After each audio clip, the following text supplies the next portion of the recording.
What's going on, everyone? Welcome back to another video on overcoming retroactive jealousy. My name is Matt, and in this video, we're going to be talking about another key in overcoming retroactive jealousy that not a lot of people talk about, including me, maybe. You know, we talk about all these steps and the things you need to do, and concerning OCD, concerning the thoughts you think, or trying to avoid certain thoughts from coming in and taking over. And that's the whole idea. But there's one thing that you can kind of do on a daily basis to really help your cause and help you out. And that is the idea of staying busy. Now, before we get further into this, if you could just take a quick moment and go ahead and smash the like button on this video. That'll help with the YouTube algorithm and help get this video out to more people. And again, also subscribe to the channel if you have not done so already for more retroactive jealousy content. Be sure to check the links in the description below. I'm launching a brand new coaching program that if any of you are interested and want some one-on-one help, some more personal help through messaging, through video, through audio chat, whatever it is, check the link in the description below. That's going to be newly launched, and I can't wait to get started on that and get some people enrolled in there and be able to help people kind of on a more personal one-on-one level. So be sure to check out the description if you have not already done so. So getting started with this idea of staying busy, and what I mean by this is retroactive jealousy sufferers tend to be overthinkers. And I've mentioned this a lot. Overthinkers, overanalyzers, people who have a lot of time on their hands to sit and think about stuff. People who have a lot of time on their hands to sit and wonder about things, to stress about things, to talk themselves out of things, to wonder why this is this way and that's this way, and so on and so forth. So this idea of staying busy means you cut off this ability to overthink things if you're constantly busy. And this goes back to me talking about how retroactive jealousy was indeed the best thing that's ever happened to me. And part of the reason why it was the best thing that's ever happened to me was because I took the time to fill in all my spare time with activities and things that actually mattered to me, that helped me grow and helped me build myself up. And not only did it help me grow or build myself up, but it helped me stop thinking about these retroactive jealousy thoughts. Okay, remember, retroactive jealousy, they're thoughts, and they are thoughts that bother you, and they are thoughts that you think about a lot, right? But if your brain is constantly focused on something else, yes, these thoughts will still kind of creep in every once in a while, but if there's something you got to do and you're doing it, there's no room for those thoughts to come in. So if you're constantly busy, that's almost, a perfect, pill, so to speak, to stop these thoughts from coming in. Is the busier your mind is, the busier the activities that you're doing in your day, the less chance you have of these thoughts coming in and taking over, and the better chance you have of just refocusing back on what you're doing. Remember, the OCD portion of retroactive jealousy, intrusive thought comes in, we feel that anxious, painful response, and then we refocus back on what we're doing.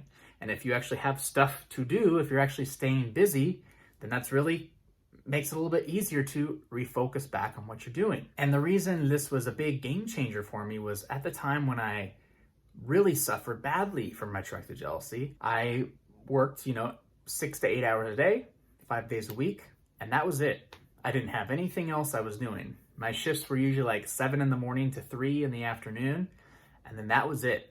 Sometimes they'd be in the evening, 3 to 11. But again, that was it. So out of a 24-hour day, only 8 hours of that day was I actually kind of busy and doing something. The rest of the time I was sitting at home. I was, playing video games. Of course, I was hanging out with my, partners, significant others at the time. But as far as staying busy, I didn't have a lot going on. So I had a lot of time on my hands to really think about these thoughts.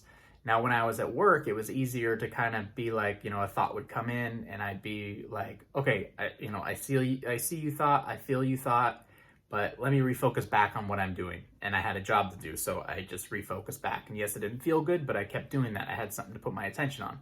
But for the other 16 hours of the day, it's not necessarily easy to, be relaxing in bed and have an RJ thought come in and be like, okay, let me go back to refocusing on just relaxing. That doesn't really help because your mind is kind of stagnant. There's nothing going on. So it's automatically going to start, attaching to this interesting thought that comes up. That's why I bring up this idea of staying busy. Now, in my case, I started doing school. So I had my full-time job, and then I signed up to do school in my spare time. And I had school, I think, 4 days out of the week at that point in time. So that was a game changer for me because now I had more things to do. When I wasn't at work, I was at school. When I wasn't at school or at work, I had some homework, some side projects I had to do. When I wasn't doing those things, I had just a little bit of time, maybe a couple hours a day to just kind of relax and unwind. And that's good too, because then I can do meditation and different things like that, spend time with my partner, so on and so forth. But working full-time and going to school full-time, that was big for me. And that was big in helping cure my RJ because I didn't have time to think about retroactive jealousy. And literally when an RJ thought would come in, I literally, especially when I'm working like a project or something at school, I literally said like, I don't have time for you, RJ. I have to do this. I have to focus on this. So back off, get away. And guess what? They would start to go away. So the main thing for you is, take a look at your life. What hours do you have in the day? Do you have a lot of open time where your brain's not really working, your mind doesn't really have to think or do anything, and you're kind of just in that kind of stagnant mode where a lot of thoughts and, the energy and the power of these thoughts can pull you in?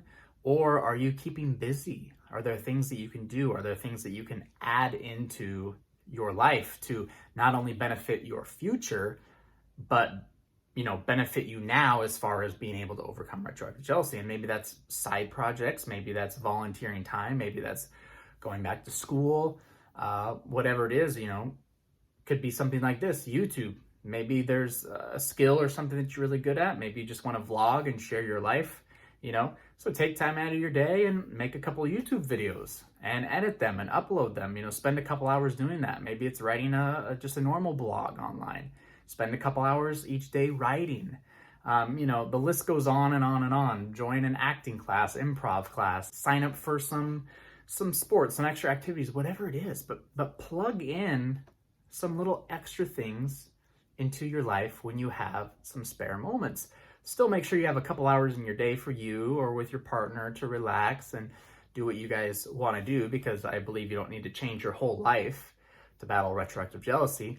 But, do something for you that's going to benefit you, but that's also going to keep you busy. And again, that's going to keep your mind off of these thoughts, and it's going to keep you less likely to do a compulsive behavior because, if you're in the middle of a project or in the middle of work or in the middle of doing something important, it's not easy to go and ask your partner a question. It's not easy to go online and look up the answers. It's not easy to think the thought over and over again while you're doing it. You're almost forcing yourself to refocus. And then, when you're busy and busy and busy all the time and you don't have time to think these thoughts, your brain will kind of be like, dang, I've been flooding these thoughts his way, but Matt's got no time to think about these. He's constantly thinking about other things. He's constantly got other things going on. So I guess these aren't important. So let me send him thoughts about, his business. Let me send him thoughts about his work. Let me send him thoughts about the stuff that you're actually doing to keep busy.